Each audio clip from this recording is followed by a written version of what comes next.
नमस्कार मित्रांनो, welcome to S class education. आज आपण पाहतोय 11th standard biology chapter number 5 cell structure and organisation. So मित्रांनो, याच्या आधीचे जे काही 4 चॅप्टर्स आहेत त्याचे व्हिडिओज किंवा लाईव्ह लेक्चर्स ऑलरेडी अपलोड केले गेलेले आहेत. सो तुम्ही ते चेकआउट करू शकता. त्याच्या लिंक्स तुम्हाला खाली कमेंट बॉक्समध्ये पिन केलेल्या पाहायला मिळतील. So cell structure and organisation. मग सगळ्यांना माहिती आहे की आपली बॉडी सेल्सपासून बनली आहे. सेल्स म्हणजे काय आहे? आपल्या बॉडीमधील सगळ्यात बेसिक आणि फंडामेंटल असं स्ट्रक्चरल आणि फंक्शनल युनिट आहे. आता cell is called as a structural आणि फंक्शनल युनिट. स्ट्रक्चरल का? कारण सेलचं स्वतःचं स्ट्रक्चर आहे. आपण बघतो की एखादं प्लांट सेल आहे, एखादं ॲनिमल सेल आहे, त्या सेलच्या आतमध्ये न्यूक्लियस आहे, त्याच्यामध्ये रायबोझोम्स आहेत, त्याला सेल वॉल आहे, सेल मेम्ब्रेन आहे, मायटोकॉन्ड्रिया आहे. सो बेसिकली सेलचं स्वतःचं एक स्ट्रक्चर आहे आणि त्यासोबतच प्रत्येक सेलचं स्वतःचं असं फंक्शन पण असतं. जसं की फॉर एक्झाम्पल मायटोकॉन्ड्रिया आहे, ते एनर्जी तयार करायचं काम करतं किंवा ATPमध्ये कन्वर्ट करायचं काम करतं. त्याच पद्धतीने रायबोझोम्स असतील, mRNA असतील, हे सगळे जे काही RNAs आहेत तर ते प्रोटीन सिंथेसिसमध्ये हेल्प करतात. DNA जे आहे त्याच्यामध्ये जेनेटिक कॅरेक्टर प्रेझेंट असतं. सो अशा पद्धतीने प्रत्येक सेलचं स्वतःचं एक फंक्शन पण आहे आणि स्वतःचं एक स्ट्रक्चर पण आहे. So that's why cell is called a structural and functional unit of life of all the living organisms. त्याच्यामध्ये आपण या चॅप्टरमध्ये सगळ्यात पहिल्यांदा सेल काय आहे, सेलच्या आतमध्ये कोणते कोणते ऑर्गॅनल्स आहेत, सेलचं एकूण स्ट्रक्चर कसं आहे आणि हे ऑर्गॅनल्स कशा पद्धतीने ऑर्गनाईज केले गेलेले आहेत हे सगळं बघणार आहोत. सो हे जे काही आहे, who observe cells under the microscope for the first time, या सगळ्याचा आन्सर तुम्हाला इथे खाली पाहायला मिळणार आहे. सो आपण आधी हे रीड करूया, मग तुम्हाला सगळ्याचे आन्सर्स मिळतील आणि तुम्ही ते आन्सर्स या ठिकाणी हवं तर लिहू शकता. So let us start with cell. Suppose की आपल्याकडे एक घर आहे. लेट मी ड्रॉ अ घर. सपोज की आपल्याकडे या ठिकाणी एक घर आहे. आता हे जे घर आहे, हे घर बनलेलं आहे विटांपासून, राईट. सो घर म्हणजे सपोज करा की ह्युमन बॉडी आहे. त्या ह्युमन बॉडीमध्ये ज्या विटा आहेत त्या खूप साऱ्या विटा एकत्र येऊन काय बनलं? घर बनलं. सो ॲज्युम करा की त्या विटा म्हणजे काय आहेत? आपल्या बॉडीमधले टिश्यूज आहेत. आणि विटा ज्या कुठल्या एका मटेरियलपासून बनलेल्या आहेत, खूप सारे मटेरियल्स एकत्र येऊन एक वीट बनली. सो अशा पद्धतीने ते जे खूप सारं मटेरियल आहे दॅट वॉज सेल. खूप सारे सेल्स एकत्र येऊन एक वीट बनली म्हणजे एक टिश्यू बनलं. त्याच्यानंतर खूप सारे टिश्यूज एकत्र येऊन एक पूर्ण बॉडी बनली. ठीक आहे. सो अशा पद्धतीने आपलं जे काही सेल आहे ते आपल्या बॉडीचं एक बेसिक युनिट आहे. जसं की विटांसाठी ती जे काही माती म्हणजे वॉटेवर विटांचं जे काही ॲक्च्युअल मटेरियल आहे, ज्या मटेरियलपासून विटा बनलेल्या आहेत, ते मटेरियल जे बेसिक मटेरियल आहे त्याच पद्धतीने आपल्या बॉडीसाठी सेल हे एक बेसिक गोष्ट आहे. So, cell is called a structural and functional unit of life of all living organisms capable of independent existence and can perform all functions of life. जे असं एखादं ऑर्गॅनिझम की जो इंडिपेंडेंटली राहू शकतो. फॉर एक्झाम्पल आपण जर अमिबा घेतलं, अमिबामध्ये एकच सिंगलच सेल प्रेझेंट आहे, तरी पण अमिबा सगळी कामं स्वतः करतो. लाईक त्याच्यामध्ये एनर्जी जनरेट होते, त्याच्यामध्ये फूड मटेरियल ॲब्झॉर्ब पण केलं जातं, अनवॉन्टेड मटेरियल एक्सक्रीट पण केलं जातं बॉडीमधून. सो बेसिकली एकच सेल असून पण ते एवढ्या सगळ्या गोष्टी करतं. म्हणजे एक सेल जे आहे ते इंडिपेंडंट आहे, ते कोणावरतीच डिपेंड नाही आहे. ते स्वतःचं काम स्वतः सगळं करू शकतं. फूड मटेरियल ॲब्झॉर्ब करण्यापासून एक्स्ट्रॅक्ट करेपर्यंत, त्याच्यामधलं सगळं डिफ्यूज करेपर्यंत सगळ्या गोष्टी ते एक सेल करू शकतं. ठीक आहे. सो सगळे ऑर्गॅनिझम्स जे की स्वतःचे इंडिपेंडंट एक्झिस्टन्स आहे, त्या सगळ्या ऑर्गॅनिझम्सच्या बॉडीमधलं जे काही फंक्शन आहे ते सगळ्याचा मेन बेसिक युनिट काय आहे? Cell. So to see cells clearly we need a microscope. मग आता सेल एवढं छोटं आहे, तुम्ही जर सपोज आपण आपला हात बघितला तर आपल्याला सेल्स दिसतात का? नाही दिसत. का? तर सेल्स खूपच लहान आहेत. मग ते सेल्स बघायचे कसे?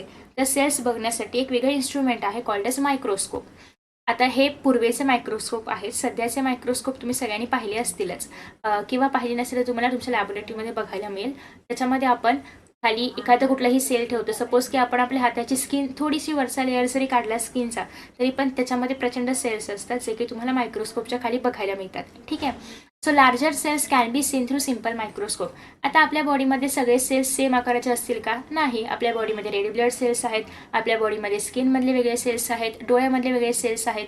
तर अशा पद्धतीने केसामध्ये वेगळे सेल्स असतील. सो बेसिकली अशा पद्धतीने आपल्या बॉडीमध्ये वेगवेगळ्या आकाराचे सेल्स आहेत. फॉर एक्झाम्पल जर आपण न्यूरॉन घेतलं म्हणजे आपले नर्व्ह सेल जर आपण घेतलं, सो नर्व्ह सेल 1-1 मीटरपर्यंत मोठ्या लांबीचं असतं, ते आपण इझिली बघू शकतो. पण काही सेल्स जे असतात जसे की RBCs, आपण ब्लड जर आपल्यासमोर ठेवलं तर आपण उघड्या डोळ्याने RBC नाही बघू शकत, तर आपल्याला लागतो मायक्रोस्कोप. मग सेलची साईज जेवढी मोठी असेल तेवढं आपण ती इझिली पाहू शकतो. सिम्पल मायक्रोस्कोपने पाहू शकतो, उघड्या डोळ्यांनी पाहू शकतो. पण जेवढे सेल्स लहान असेल जसं की फॉर एक्झाम्पल RBCs, ते आपण असं डिरेक्टली बघू शकत नाही, त्यासाठी आपल्याला लागतो compound microscope. So simple microscope can magnify image 50 to 100 times, but a compound microscope can do so 1000 times or more. जे सिम्पल मायक्रोस्कोप आहे, सिम्पल मायक्रोस्कोपमध्ये काय होतं, सपोज की आपली एखादी इमेज एक्स आहे, म्हणजे एक्स एवढी त्याची साईज आहे इमेजची, तर ते आपल्याला 50x किंवा 100x एवढं मोठं दिसतं सिम्पल मायक्रोस्कोपमध्ये. पण हे जर आपण कंपाऊंड मायक्रोस्कोपमध्ये बघायला गेलो तर ते आपल्याला 1000x एवढं डीपमध्ये आणि एवढं मोठं आणि एवढं क्लिअर दिसतं. सो जेवढं सेल छोटं लहान किंवा बारीक असेल त्याच्यासाठी आपल्याला कंपाऊंड मायक्रोस्कोप बघावं लागेल, कारण त्याच्यामधून अजून जास्त झूम झालेली इमेज पाहायला मिळते. आणि हे आहे मायक्रोस्कोप. याच्यावरती एक बीम ऑफ लाईट पडते आणि मग आपण जे काय त्याच्यामध्ये ठेवलेलं आहे ते आपल्याला विजिबल होतं. ठीक आहे. So to see interior of cell we need electron microscope. It can magnify image 5,00,000 times. म्हणजे जर आपल्याला सेलच्या आतमध्ये, सेल तर आपण बघू शकतो, ठीक आहे, कंपाऊंड मायक्रोस्कोपने आपण सेल बघितलं, पण सेलच्या आतमध्ये जे न्यूक्लियस आहे, जे रायबोझोम आहे, जे मायटोकॉन्ड्रिया आहे, हे जर पाहायचं असेल तर मग त्यासाठी आपल्याला पाहिजे इलेक्ट्रॉन मायक्रोस्कोप. का बरं पाहिजे इलेक्ट्रॉन मायक्रोस्कोप? कारण इलेक्ट्रॉन मायक्रोस्कोपमध्ये जी इमेज आहे तर ती 5,00,000 टाइम्स मोठी पाहायला मिळते. दॅट्स वाय त्यासाठी लागतो इलेक्ट्रॉन मायक्रोस्कोप. आता नेक्स्ट तुम्हाला या ठिकाणी खूप प्रिमिटिव्ह, म्हणजे सगळ्यात सुरुवातीला जो मायक्रोस्कोप बनवला होता लेव्हनहॉकने, तर तो मायक्रोस्कोप तुम्हाला या ठिकाणी पाहायला मिळतोय. So there is no typical shape of a cell. सेलचा काही टिपिकल शेप नाही की हा सेल असा चौकोनीच असणार, गोलच असणार, त्रिकोणी असणार, असं काही शेप नाही आहे. तर सेल्स ओव्हल असू शकतात, स्पेरिकल, रेक्टँग्युलर, फ्लॅट, कॉलमिनार म्हणजे कॉलमसारखे, कोनिकल म्हणजे जोकरच्या टोपीसारखे, असे कसे पण असू शकतात. So cell size varies greatly in various plants and animals. आणि ही जी सेलची साईज आहे त्याची डिपेंड करते की प्लांटचं सेल आहे का, कारण प्लांटच्या सेलमध्ये सेल वॉल पण असतं जे ॲनिमलच्या सेलमध्ये नसतं. सो सेल कुणाचं आहे, प्लांट्स आहे की ॲनिमल्स आहे, मग ॲनिमल पण काय आहे, अमिबा आहे की एखादं बर्ड आहे की ह्युमन बिंग आहे, याच्यावरती पण सेलची साईज व्हेरी करणार. Some of them are not visible to naked eyes. आणि काही सेल्स जरी आपण उघड्या डोळ्यांनी पाहू शकत असलो तरी पण काही सेल्स आपल्याला पाहता येत नाहीत, कारण ते खूप लहान असतात. So some are barely visible with some are macroscopic. काही आपण म्हणजे कसं तरी पाहू शकतो, तर काही मॅक्रोस्कोपिक असतात जे आपण इझिली पाहू शकतो. ठीक आहे. आफ्टर दॅट नेक्स्ट आहे the smallest cell size can be seen in mycoplasma. आता हे जे मायकोप्लाझ्मा आहे, आपण असं मानतो की मायकोप्लाझ्मा जे आहे त्याची साईज सगळ्यात स्मॉलेस्ट आहे, तर सेल सगळ्यात स्मॉलेस्ट साईजचा आहे आणि ते किती आहे, ऑलमोस्ट 0.3 मायक्रोमीटर लेंथ आहे. 0.3 मायक्रोमीटर लेंथ आहे. आणि बॅक्टेरियाचे जे काही साईज आहे तर ते आहे 3 to 5 मायक्रोमीटर. सो बेसिकली इतकं छोटं आहे, म्हणजे आधी मीटर असतं, सेंटीमीटर असतं, मिलीमीटर असतं, त्याच्यापेक्षा पण लहान असतं मायक्रोमीटर. सो एवढे लहान लहान याचे साईज आहेत, म्हणजे इतके लहान लहान आहेत हे सगळे सेल्स. त्यासोबतच जर आपण ऑस्ट्रिच माहिती आहे ना, शामरुखचं जर आपण एग पाहिलं तर शामरुखचं एग सगळ्यात लार्जेस्ट आहे, नियरली 15 सेंटीमीटर. म्हणजे आपली जी शाळेत घेऊन झालेली आपण पट्टी आहे, लहान पट्टी, तर तेवढ्या आकाराचं ते अंड असतं, म्हणजे ते सगळ्यात मोठं अंड आहे, हे लार्जेस्ट आहे. ठीक आहे. लार्जेस्ट आणि लॉंगेस्ट मधला फरक बघा. लार्जेस्ट म्हणजे मोठं आणि लॉंगेस्ट म्हणजे लांब. ओके. सो लार्जेस्ट जे अंड म्हणजे लार्जेस्ट जे सेल आहे तर ते आहे ऑस्ट्रिचचं अंड, आणि लॉंगेस्ट जे सेल आहे म्हणजे लांबडं जे सेल आहे तर ते आहे नर्व सेल, जे की आपल्या बॉडीमध्ये म्हणजे सगळ्याच ऑर्गॅनिझमच्या बॉडीमध्ये प्रेझेंट आहे. म्हणजे साधारणतः त्याचं जे लेंथ आहे तर ती 1/2 मीटर 1 मीटर एवढी मोठी पण असू शकते. So you already know that cell theory was proposed by Schwann and Schleiden. So cell theory present केली होती श्वान आणि स्क्लायडन यांनी. हे दोन सायंटिस्ट आहेत, एक बोटॅनिस्ट आहे, एक झुलॉजिस्ट आहे. श्वान हे झुलॉजिस्ट होते आणि स्क्लायडन बोटॅनिस्ट होते.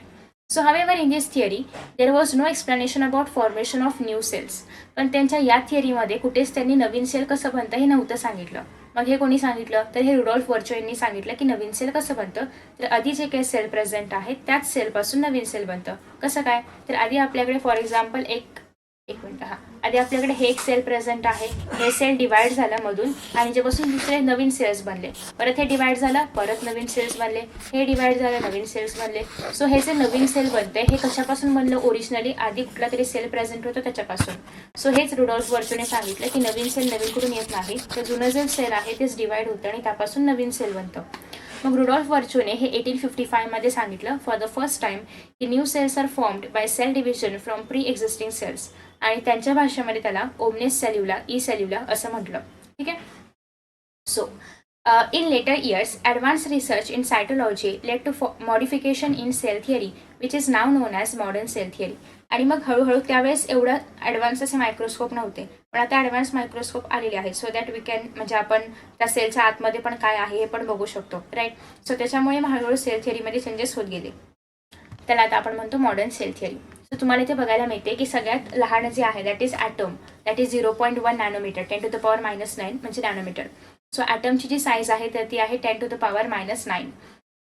10⁻10 होईल कारण 0.1 नॅनोमीटर आहे. सो 10⁻10. नेक्स्ट आहे लिपिड्स किंवा कार्बन 60 जे आहे आयसोटोप किंवा प्रोटीन, यांची साईज आहे ऑलमोस्ट 1 नॅनोमीटर टू 10 नॅनोमीटरच्या आसपास. आणि त्याच्यानंतर सगळ्यात पहिलं जे आहे ते म्हणजे फ्लू व्हायरस, त्याची साईज आहे 100 नॅनोमीटर. बट व्हायरसेसला आपण परफेक्टली लिव्हिंग नाही बोलू शकत, कारण व्हायरस जेव्हा एखाद्या होस्टच्या बॉडीमध्ये असतो, फॉर एक्झाम्पल ह्युमन्सच्या बॉडीमध्ये असेल तेव्हा तो लिव्हिंग असतो. पण जर तो ह्युमन्सच्या बॉडीमध्ये नसेल, बाहेर कुठल्या तरी नॉन लिव्हिंग ऑब्जेक्टवरती बसला असेल तर तो लिव्हिंग नसतो, तो नॉन लिव्हिंग असतो. जे की आपलं असणार आहे मायकोप्लाझ्मा, ज्याची साईज आहे ऑलमोस्ट 0.3 मायक्रोमीटरच्या आसपास. नेक्स्ट आहे सेम मायटोकॉन्ड्रिया, पण त्याच साईजचा आहे. ॲक्च्युली आधी मायटोकॉन्ड्रिया एक स्वतंत्र वेगळा सेल होता, पण नंतर ते सेलच्या आतमध्ये जाऊन एक सेल ऑर्गॅनल बनलं. म्हणजे मायटोकॉन्ड्रियाचा स्वतःचा न्यूक्लियस पण आहे, स्वतःचा न्यूक्लियस नाही म्हणता येणार, मायटोकॉन्ड्रियाचं स्वतःचं DNA मॅटर प्रेझेंट आहे. सो ते एक स्वतंत्र सेल पण होता आधी, पण नंतर ॲज पर इव्हॉल्युशन ते ॲज अ सेल ऑर्गॅनल बनून एका मोठ्या सेलमध्ये इन्क्लूड झालं.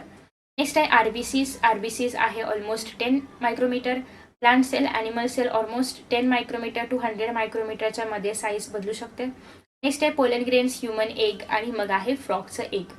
अशा पद्धतीने यांनी समथिंग इथे दाखवलेलं आहे की कशा पद्धतीने साईज बदलत जाते. आणि याच्या पुढे मग आपण ऑस्ट्रिचचं एग घेऊ शकतो, जे की ऑलमोस्ट 15 सेंटीमीटर्स आहे.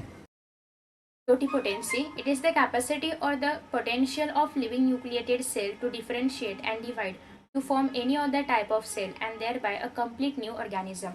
सो टोटिपोटेन्सी म्हणजे काय, तर एखाद्या कुठल्याही सेलची अशी प्रॉपर्टी की ते किंवा अशी कॅपॅसिटी की ते स्वतःला डिफरन्शिएट करू शकतं, डिवाइड करू शकतं. जसे की तुम्हाला स्टेम सेल्स माहिती असतील, तुम्ही 10th बघितले की जेव्हा आपण एम्ब्रिओ असतो, म्हणजे जेव्हा आपण नुकतंच झायगोटचं कन्व्हर्जन एम्ब्रिओमध्ये झालेलं असतं, सो तेव्हा एम्ब्रिओमध्ये फक्त सेल्स प्रेझेंट असतात, एक सेल्सचा गोळा असतो आणि त्याच्यामधले सगळे सेल्स हे स्टेम सेल्स असतात.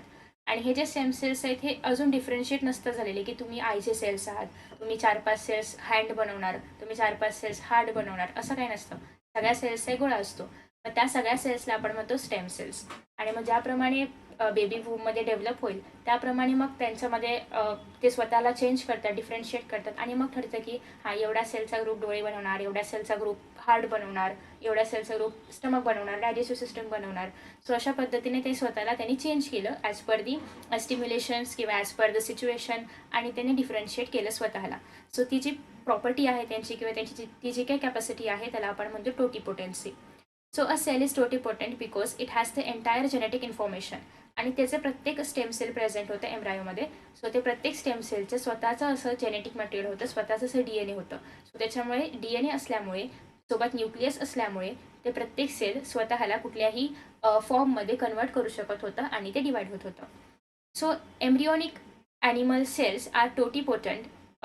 ॲनिमल सेल्समधले जे काही एम्ब्रियोनिक सेल्स ते टोटिपोटेंट आहेत, त्याला आपण म्हणतो स्टेम सेल्स. आणि त्यासोबतच if you know umbilical cord जे आहे किंवा नाळ ज्याला आपण मराठीमध्ये म्हणतो, त्याच्यामध्ये खूप सारे स्टेम सेल्स असतात, ते पण स्टोअर करून ठेवलं जाऊ शकतं. फर्दर जर त्या बेबीला किंवा कुठल्याही बाळाला जर काही ऑर्गन फेल्युअर वगैरे झालं तर त्या स्टेम सेल्सपासून माईट बी फ्युचरमध्ये नवीन ऑर्गन बनवून पण बसवलं जाऊ शकतो फ्युचरमध्ये. A German botanist, Schleiden, in 1838 examined a number of plants and concluded that various tissues of plants are composed of different types of cells. तर बेसिकली स्क्लायडन, जो की एक बोटॅनिस्ट आहे, त्याने खूप सारे प्लांट्सचा अभ्यास केला आणि मग त्याला कळलं की जे प्लांट्स आहेत त्याच्यामध्ये खूप सारे टिश्यूज आहेत आणि जे टिश्यूज आहेत ते खूप वेगळ्या प्रकारच्या सेल्सपासून बनलेले आहेत. आणि त्याच टाईमला एक ब्रिटिश झुलॉजिस्ट आहे ज्याचं नाव आहे थिओडर श्वान, 1839च्या आसपास, त्याने पण सांगितलं की जे आपले सेल्स आहेत ते सेल्सच्या भोवती एक बॉर्डर आहे किंवा एक बाउंड्री आहे, त्याला आपण म्हणतो cell membrane. He also explain about existence of cell wall as a unique character of plant cells. Even though Schwann zoologist होते आणि ते ॲनिमल्सच्या सेल्सचा अभ्यास करत होते, पण ते करत असतानाच त्यांना कळलं की ॲनिमल सेलमध्ये असं काहीतरी मिसिंग आहे की जे प्लांट सेलमध्ये आहे, आणि प्लांट सेलमध्ये सेल वॉल आहे जे की ॲनिमल सेलमध्ये नाही आहे. सो दॅट्स वाय त्यांनी हे पण सांगितलं की प्लांट सेलमध्ये सेल वॉल प्रेझेंट आहे आणि ॲनिमल सेलमध्ये ॲबसेंट आहे.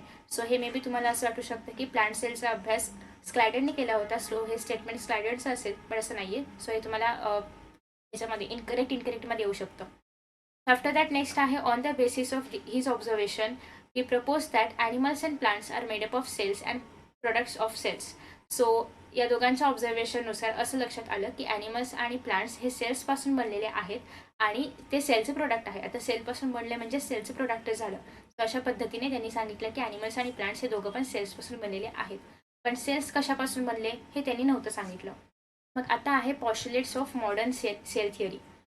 सो फर्स्ट पॉश्युलेट असं आहे की all living organisms are made up of cells. हे तर क्लिअर आहे, सगळ्या ऑर्गॅनिझम्सच्या बॉडीमध्ये सेल्स प्रेझेंट आहेत. नेक्स्ट आहे living cells arise from pre existing cells. आता हे जे सेकंड पॉईंट आहे हा थिओडर आणि श्वानने एक्सप्लेन नव्हतं केलं, हे सांगितलेलं आहे रुडॉल्फ वर्चोने 1855मध्ये, राईट. 1855मध्ये वर्चोने सांगितलेलं होतं, रुडॉल्फ वर्चोने, की जे नवीन सेल आहे तर ते प्री एक्झिस्टिंग सेलपासूनच अराईज झालं. थर्ड पॉईंट आहे की a cell is the structural and function unit of life. हे आपण सुरुवातीलाच पाहिलं. फोर्थ पॉईंट आहे total activities of cells are responsible for activity of an organism. म्हणजे काय की सेल्स जे करेल, फॉर एक्झाम्पल सेल्सने एनर्जी तयार केली म्हणून आपण एनर्जी वापरू शकतो. इन काही केसेसमध्ये जर सेल्सने एनर्जीच नाही तयार केली तर आपण ती एनर्जी नाही वापरू शकणार किंवा आपल्याकडे एनर्जीच नसणार. सो बेसिकली सेल्स जे पण ॲक्टिव्हिटीज परफॉर्म करतील त्या सगळे ॲक्टिव्हिटीज जे आहेत ते आपल्याला काही ऑर्गॅनिझमच्या बॉडीमध्ये होताना बघायला मिळणार आहेत किंवा ऑर्गॅनिझममध्ये होताना बघायला मिळणार आहेत. सो सेल्सच्या ॲक्टिव्हिटीज रिस्पॉन्सिबल आहेत ऑर्गॅनिझमच्या ॲक्टिव्हिटीजसाठी. So cells show transformation of energy. Next आहे सेल्समध्ये एनर्जी ट्रान्सफॉर्म होते. नेक्स्ट आहे सेल्स कंटेन न्यूक्लिक ॲसिड्स, जसं की DNA आहे, deoxyribonucleic acid, RNA ribonucleic acid. त्या हे कशामध्ये प्रेझेंट आहे, न्यूक्लियसमध्ये. न्यूक्लियस कशामध्ये आहे, सायटोप्लाझममध्ये, आणि सायटोप्लाझम प्रेझेंट आहे सेलमध्ये. तर तुम्हाला इथे ऑलरेडी एक स्ट्रक्चर बघायला मिळते सेलचं. ओके, सो हे आहे आपल्याकडे प्लांट सेल. सो तुम्हाला हे जे प्लांट सेल आहे, प्लांट नको ॲनिमल घेऊया आपण, हां हे जरा अजून क्लिअर आहे. सो हे जे ॲनिमल सेल आहे तर ॲनिमल सेलमध्ये तुम्हाला हे जे पिंक पाहायला मिळते ते आहे न्यूक्लियस. हे जे तुम्हाला येलो पाहायला मिळते ते आहे सेल्युलोज. सेल्युलोज एक basically fluid like material present आहे सेलच्या आतमध्ये आणि हा पूर्ण सेल आहे. तो सेलच्या आतमध्ये आहे सायटोप्लाझम, सायटोप्लाझमच्या आतमध्ये न्यूक्लियस आणि या न्यूक्लियसच्या आतमध्ये प्रेझेंट असते DNA आणि RNA. ठीक आहे, okay. After that next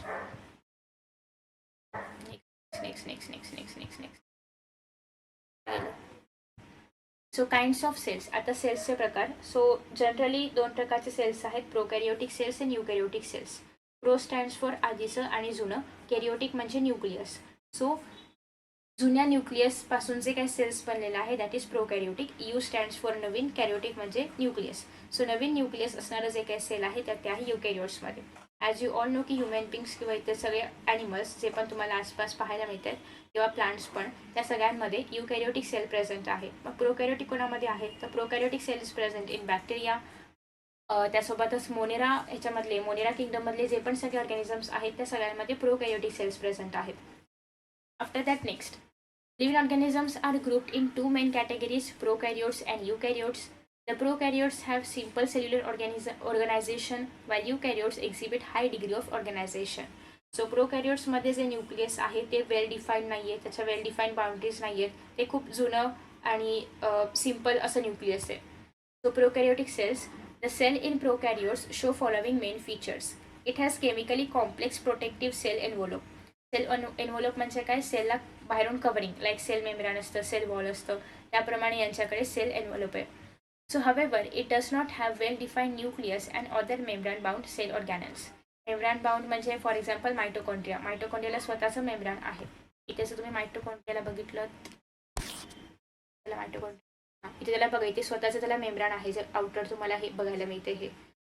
okay, so basically अशा पद्धतीने हे जे काही सेल ऑर्गॅनिल्स आहेत त्यांना स्वतःचं मेम्ब्रेन आहे. मायटोकॉन्ड्रिया असेल किंवा वॅक्यूल वगैरे असतील यांना स्वतःचं मेम्ब्रेन आहे. सो असे जे मेम्ब्रेन असणारे ऑर्गॅनल्स आहेत ते प्रोकॅरियोट्समध्ये ॲबसेंट असतात. ठीक आहे, आणि यांच्यामध्ये न्यूक्लियसला पण स्वतःची अशी कुठलीच वेल डिफाईंड बाउंड्री किंवा असं काही कवरिंग एनव्हलप वगैरे काही नाही आहे. So cell envelope is a 3 layered structure. आता हे जे सेल एनव्हलप आहे किंवा सेलचं जे आउटर कवरिंग आहे, हे तुम्हाला जे दाखवलं आहे ते असं कट करून, सो हे जे आहे हे 3 लेयर्ड आहे. एकतर हा पहिला बाहेरचा लेअर, मग हा मधला डार्क डार्क कुठला कलर आहे, read something dark red colour, आणि त्याच्या आतमध्ये हा येल्लो कलर. सो अशा पद्धतीने हे 3 लेअरचं असणारं सेल एन्व्हलप आहे. सगळ्यात बाहेरचा जो लेअर आहे तर त्याला आपण कॅप्सूल म्हणतो किंवा स्लाईम लेअर म्हणतो. तो जर खूप जास्त स्ट्रॉंग टणक असेल तर कॅप्सूल लेअर, आणि थोडासा मऊ वगैरे असेल तर त्याला आपण म्हणणार आहोत स्लाईम लेअर. त्याच्या आतमध्ये प्रेझेंट आहे सेल वॉल, आणि त्याच्या आतमधला थर्ड लेअर आहे तो आहे प्लाझ्मा मेम्ब्रेन. तर अशा पद्धतीने 3 लेयर्सचं सेल एन्व्हलप बनलेलं असतं. Cell envelope is made up of three layers किंवा 3 लेअर स्ट्रक्चर. आउटरला आपण म्हणतो ग्लायकोकॅलिक्स. ग्लायकोकॅलिक्स जे आहे तर ते एकदा टणक असेल त्याला आपण म्हणणार कॅप्सूल, आणि सॉफ्ट स्लाईम असेल त्याला आपण म्हणणार स्लाइमी लेअर. मधला लेअर जो आहे मिडल लेअर त्याला आपण म्हणणार आहोत सेल वॉल, आणि इनर जो लेअर आहे सगळ्यात आतला लेअर त्याला आपण म्हणणार आहोत प्लाझ्मा मेम्ब्रेन. तर जे ग्लायकोकॅलिक्स आहे ते एकतर स्लाइम लेअर म्हणजे लूज कवरिंगमध्ये प्रेझेंट आहे, किंवा टफ असेल तर that will be called as capsule. Bacteria are better observed when stain. So basically staining काय आहे ते आपण आता इथे बघूया. So the most followed staining method is Gram staining developed by Danish bacteriologist Hans Christian Gram. The cell wall is made up of peptidoglycan. So basically कुठला पण जर आपण बॅक्टेरिया घेतलं तर बॅक्टेरियाचं जे काही सेल वॉल आहे, सेल वॉल म्हणजे काय, मधला लेअर, बाहेरचा ग्लायकोकॅलिक्स, मधला सेल वॉल, आणि त्याच्या आतमध्ये आहे प्लाझ्मा मेम्ब्रेन. तर हा जो मधला लेअर आहे सेल वॉलचा तर तो बनलेला आहे पेप्टिडोग्लायकेनने. कोणामध्ये, जर ते ग्राम पॉझिटिव्ह बॅक्टेरिया असतील तर, आणि म्युरिनने बनलेला आहे जर तो ग्राम निगेटिव्ह बॅक्टेरिया असेल तर. आता हा ग्राम पॉझिटिव्ह आणि ग्राम निगेटिव्ह का म्हटलंय, तर जेव्हा आपण बॅक्टेरियाचं स्टेनिंग करतो, स्टेनिंग इज बेसिकली जेव्हा आपण एखाद्या बॅक्टेरियावरती केमिकल रिॲक्शन करणार, ती केमिकल रिॲक्शन वगैरे तुम्हाला नाही आहे सो ते तुम्ही स्किप करू शकता. पण जेव्हा आपण त्याला सर्टन केमिकल्सशी रिॲक्ट करतो त्या बॅक्टेरियाला, तेव्हा काही बॅक्टेरियाज कलर दाखवतात आणि काही बॅक्टेरियाजला त्या कलरचा काहीच फरक नाही पडत. सो जे बॅक्टेरियाज ते केमिकलचा कलर घेतात त्याला आपण म्हणतो ग्राम पॉझिटिव्ह बॅक्टेरिया, आणि जे बॅक्टेरिया आपण ज्या केमिकलसोबत रिॲक्ट केलं आहे त्या केमिकलचा कलर नाही घेत त्याला आपण म्हणतो ग्राम निगेटिव्ह बॅक्टेरिया. सो ग्राम पॉझिटिव्ह बॅक्टेरियामधलं जे काही सेल वॉल आहे तर ते बनलेलं आहे पेप्टिडोग्लायकेनने, आणि सिमिलरली ग्राम निगेटिव्हमधलं जे काही सेल वॉल आहे तर ते बनलेलं आहे म्युरिनने. So it gives mechanical strength to this cell. आणि जे सेल वॉल आहे त्याने मेकॅनिकल स्ट्रेंथ दिलं, एक प्रॉपर स्ट्रक्चर दिलं त्या सेलला. जर सेल वॉल नसेल तर सेलचं काहीच एक स्ट्रक्चर नाही राहणार, सेल शेपलेस राहील, म्हणजे विदाउट शेप राहील. So cell membrane is a phospholipid bilayer. So cell membrane कुठे गेलं, एक मिनिट, आपण सेल मेम्ब्रेनला शोधूया. सो हे आहे सेल मेम्ब्रेन.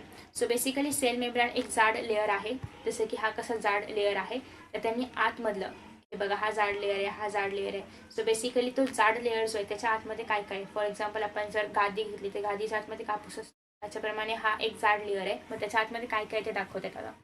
सो याच्यामध्ये तुम्ही जर पाहिलं तर हे जे रेड कलरचं डोकं पाहायला मिळत आहे, सो ते, आणि खाली तुम्हाला 2 पाय बघायला मिळत आहेत. बेसिकली हे असं स्ट्रक्चर आहे, ठीक आहे. सो हे लाल कलरचं डोकं आहे आणि हे पाय आहेत. सो ह्याला हे जे डोकं आहे ते बनलेलं आहे फॉस्फेटपासून, आणि जे पाय आहेत ते बनलेले आहेत लिपिडपासून. सो फॉस्फेट हेड्स आणि लिपिड टेल्स असं आपण त्याला म्हणतो, आणि जे खूप सारे फॉस्फेटचे हेड्स आणि लिपिडचे टेल्स मिळून बनतं प्लाझ्मा मेम्ब्रेन. सो ते जे प्लाझ्मा मेम्ब्रेन आहे ते वरती फॉस्फेट आणि खाली लिपिड असल्यामुळे याला आपण फॉस्फोलिपिड, फॉस्फेटमधला फॉस्फो आणि लिपिड बायलेअर असं म्हणतो. कारण जसं वरती आहे हे डोकं आणि पाय, त्याचप्रमाणे खालच्या पण लेअरला डोकं आणि पाय असं वरती, ठीक आहे. त्याच वेळी त्याला आपण म्हणतो बायलेअर, म्हणजे 2 लेअर्स आहेत, डोकं आहे ते फॉस्फेटचं, पाय आहे ते लिपिडचे. सो फॉस्फोलिपिड बायलेअर त्यापासून बनलेला आहे प्लाझ्मा मेम्ब्रेन किंवा सेल मेम्ब्रेन पण म्हणू शकतो तुम्ही त्याला. ऑलमोस्ट दोघांना आपण सिमिलर म्हणून कन्सिडर करू शकतो ॲज या लेवलवरती. After that next, cell membrane is a phospholipid bilayer. All these structures give protection to cell and also help in intercellular transport. So in motile bacteria, motile म्हणजे जे bacteria movement करतात, एका ठिकाणाहून दुसऱ्या ठिकाणी जातात, लोकोमोशन करतात, इधर सिलिया और फ्लॅजेला आर फाउंड.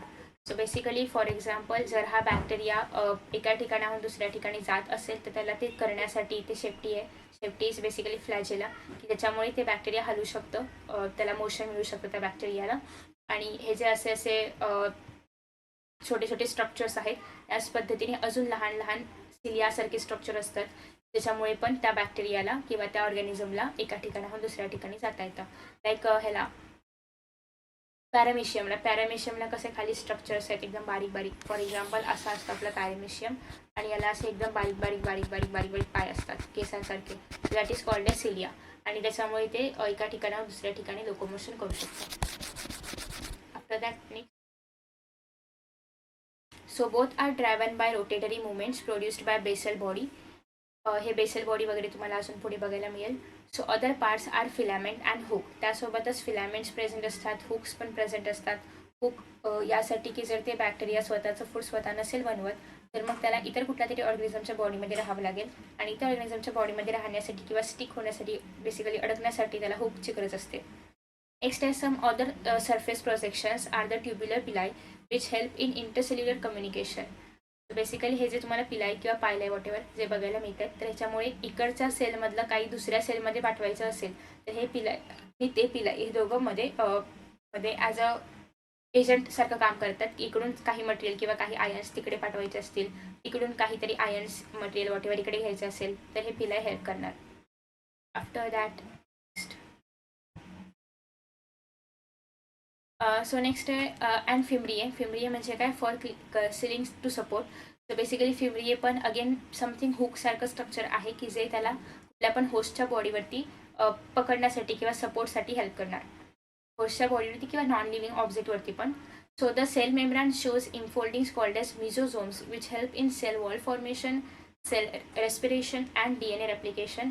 हे मिझोझोम्सचे फंक्शन्स खूप इम्पॉर्टंट आहेत. तुम्हाला नीटला किंवा CETला पण येऊ शकतात आणि साध्या एक्झामला पण 1 मार्कासाठी वगैरे येऊ शकतो. सो बेसिकली जे सेल मेम्ब्रान आहे, आता इथे हे जे प्लाझ्मा मेम्ब्रानच सेल मेम्ब्रान आहे. सो बेसिकली हे जे सेल मेम्ब्रान आहे याच्या आतमध्ये काहीतरी फोल्डिंग्स बनतात.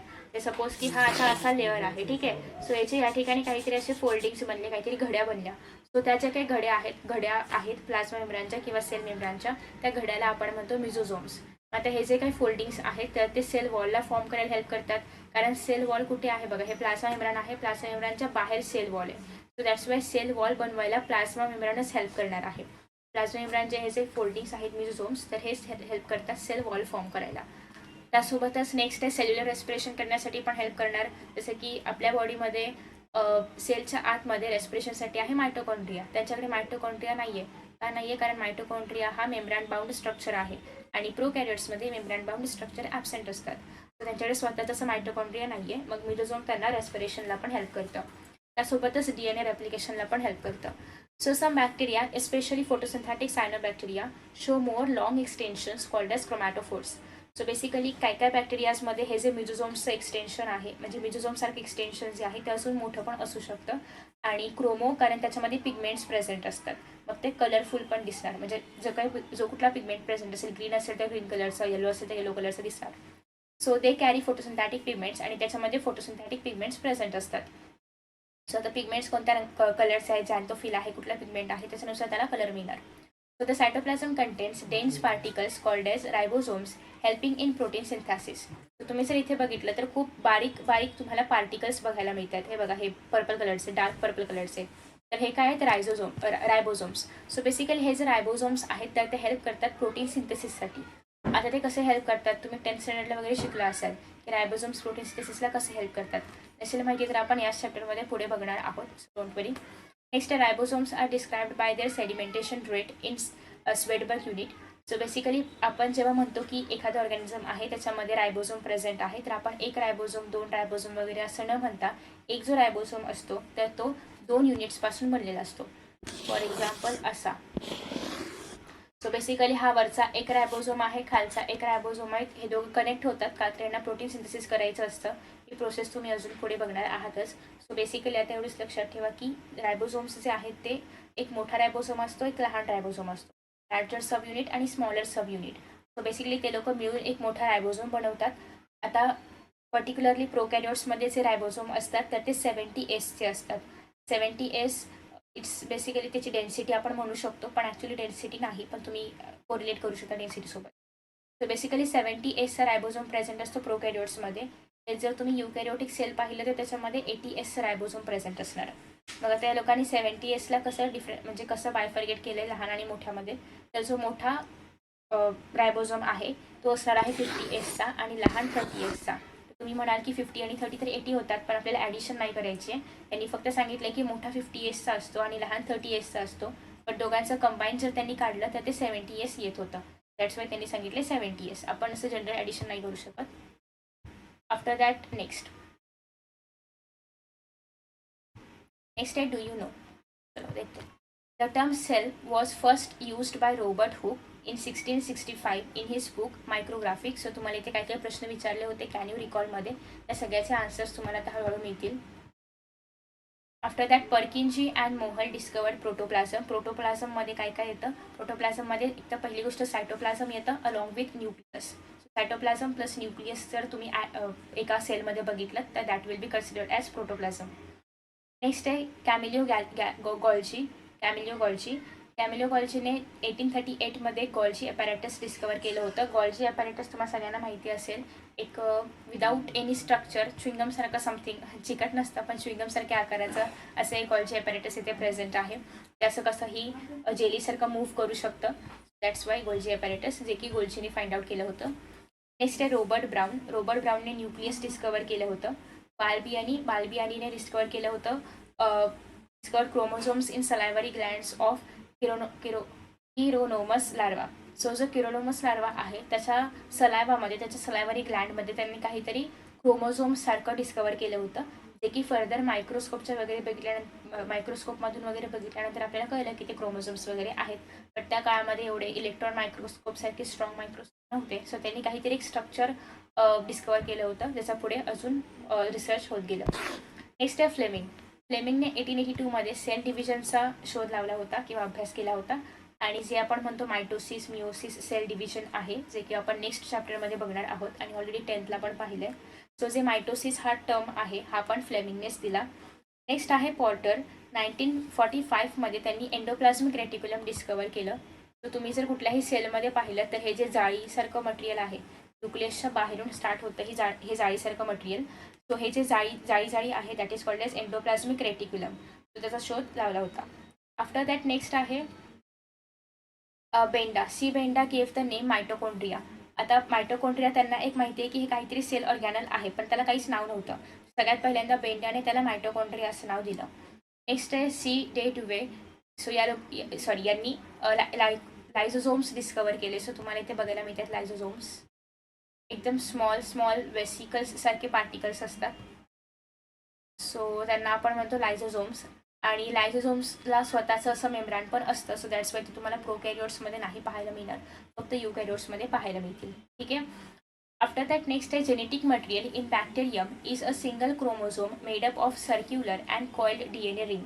सो जे बॅक्टेरियामध्ये प्रेझेंट असणारं जेनेटिक मटेरियल आहे, जसं की आपल्या बॉडीमध्ये असं double helical structure DNA present आहे, तसंच सिमिलरली बॅक्टेरियाच्या बॉडीमध्ये रिंग लाईक स्ट्रक्चर प्रेझेंट आहे DNAचं. ठीक आहे.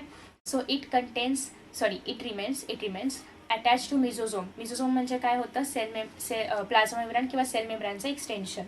सो ते जे काय मिझोझोम होतं तर त्यालाच हे DNAची रिंग अटॅच असते आणि त्याच्यामुळेच मिझोझोम DNA रेप्लिकेशनला पण हेल्प करतं. सो नेक्स्ट आहे दिस DNA undergoes a very typical replication pattern which is called as theta model of replication. So हे तुम्ही हवं तर लक्षात ठेवू शकता. ह्याला साध्या एक्झाम्सला नाही येणार, बट CETला आलं तर येऊ शकतं. So the DNA is not associated with histone protein as in eukaryotes, hence not referred to as chromatin. So basically DNA जे आहे, जसं की आपण युकॅरियोट्समध्ये बघितलं तर युकॅरियोट्समध्ये DNA आणि हिस्टोन प्रोटीनचे बेसिक म्हणजे असं एक बंडलसारखं स्ट्रक्चर असतं, आणि ते जे हिस्टोन प्रोटीन्स आहेत तर ते DNAला अटॅच्ड असतात. हे पण तुम्हाला या चॅप्टरच्या पुढे हिस्टोन प्रोटीन्स वगैरे सगळं बघायला मिळणार आहे. सो हे जे काही हिस्टोन प्रोटीन्स आहेत तर ते DNAला अटॅच्ड असतात.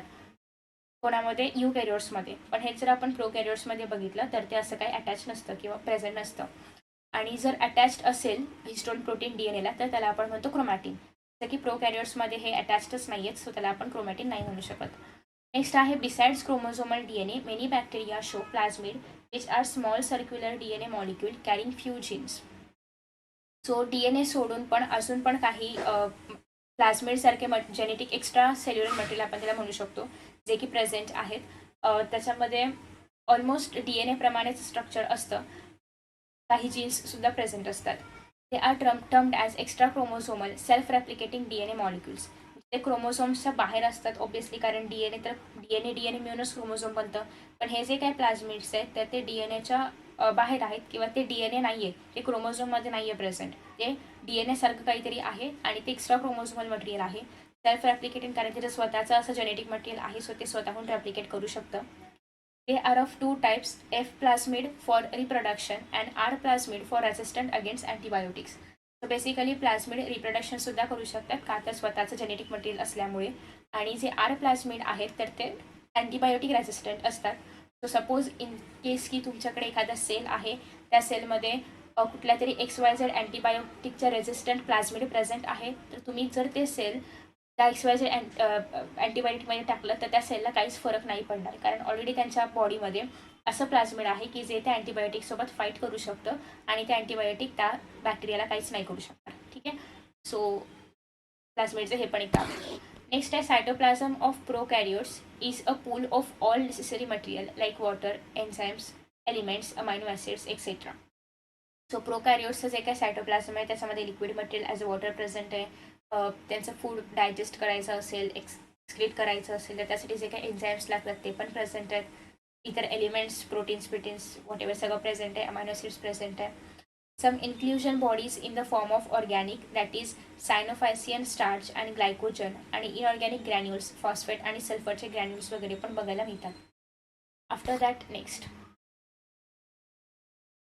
सो इन दिस वे आपण प्रोकॅरियोटिक सेल्स कवर केलेला आहे. सो आय होप की तुम्हाला हा व्हिडिओ आवडला असेल. Thank you so much for watching this video. Next व्हिडिओमध्ये आपण युकॅरियोटिक सेल्सला स्टार्ट करणार आहोत. Thank you so much.